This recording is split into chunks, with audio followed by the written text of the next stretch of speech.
বন্ধুরা, তো দেখো আবার একটা নতুন রেসিপি নিয়ে তোমাদের মাঝে চলে এলাম। তো দেখো এখানে পটল দিয়ে ভাজছি আমি। তো দেখো বন্ধুরা ভাজা হয়ে গেছে। তো চলো বন্ধুরা, এখানে দেখো মাছ ভাজা হয়েছে, পটল ভাজা হয়েছে, আর এদিকে দেখো পাঁচফোড়ন দিয়েছি। দেখো পেঁয়াজটা দিয়েছি,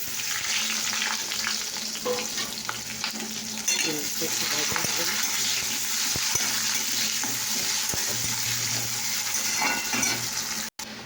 তো চলো বন্ধুরা, পেঁয়াজটা একটু ভাজা ভাজা হয়েছে, এরকম আলু কাটা আছে, আলুটা দিচ্ছি।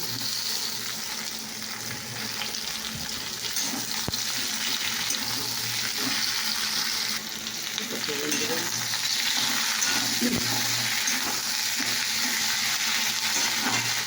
একটু ভাজা ভাজা হয়েছে, এবার আমি জিরে গুঁড়ো দিলাম, বেশি বেশি লঙ্কা গুঁড়ো দিলাম, হলুদ দিলাম,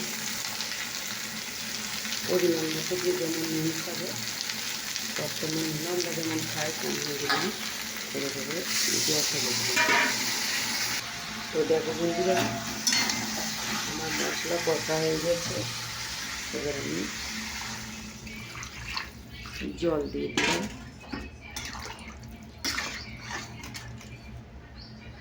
জল দিয়ে দিলাম এবং পটল মাছ যে ভাজা ছিল সেটাও আমি দিয়ে দিলাম। তো এবার আমি ঢাকা দিয়ে দিই।